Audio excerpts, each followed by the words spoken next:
மனிதனுடைய தூக்கத்தை கெடுக்கிற அத்தனையுமே இந்த நோய் வரும். இது வந்து ட்ராவலிங் பப்ளிக்கை பொறுத்தளவில். இது இல்லாமல் வீட்டில் நோயாளிகளுக்கு கண்டிப்பாக சக்கரை வியாதி இருக்கிறவங்க, 60 வயசுக்கு மேலே உள்ளவங்க, 50லேருந்து 60 ரிஸ்க்குன்றாங்க இந்த நோய்க்கு. அதில் சக்கரை வியாதி, ரத்த கொதிப்பு இருக்கிறவங்க இருக்காங்க. 60 வயசுக்கு மேலே ஒரு நோய் ரொம்ப தாக்கும் அவங்கள. சக்கரை வியாதி, ரத்த கொதிப்பு, இருதய நோய், அப்புறம் நுரையீரல் நோய், அப்புறம் கிட்னி நோய்னு ஆர்கன் சம்மந்தப்பட்ட இருக்கிற அத்தனை நோயுமே அவங்கள மோசமாக தாக்கியிருக்கும். அப்புறம் அதே மாதிரி அவங்க மருந்துகள் சாப்பிட்டுட்டே இருக்கிறதுல சரியான உணவாக எடுக்காமல் இருப்பாங்க. அது ஒரு பக்கம் தரும். அவங்களுக்கும் தூக்கம் இல்லாமல் இருக்கும். அது ஒரு நோய் எதிர்ப்பு சக்தி இல்லாமல் இருப்பாங்க.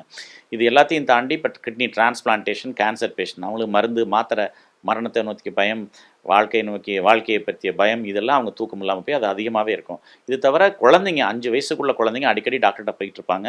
அதை பக்கத்து வீட்டு வயசானவங்களாம் என்ன சொல்லுவாங்க, எடுத்த உடனே டாக்டர்கிட்ட ஓடுறான்னு திட்டிகிட்டு இருப்பாங்க. அவங்க குழந்தை அவங்க பேத்திக்கு வர்ற வரைக்கும் பக்கத்து வீட்டு பெண்ணோட குற்றச்சாட்டை அவங்க சொல்கிறதெல்லாம் எதுக்கு எடுத்த உடனே டாக்டர்கிட்ட போகிறாங்கிறதும், நம்ம நாட்டு வைத்தியங்கள்லாம் சேர்ந்து அது கஷாயம் கொடுத்துக்கலாமேன்னு சொல்கிறது தான் நம்ம பார்க்குறோம். ஆனால் அந்த குழந்தைங்களுக்கும் அந்த கிருமிகள் அதிகமாக தாக்கும்.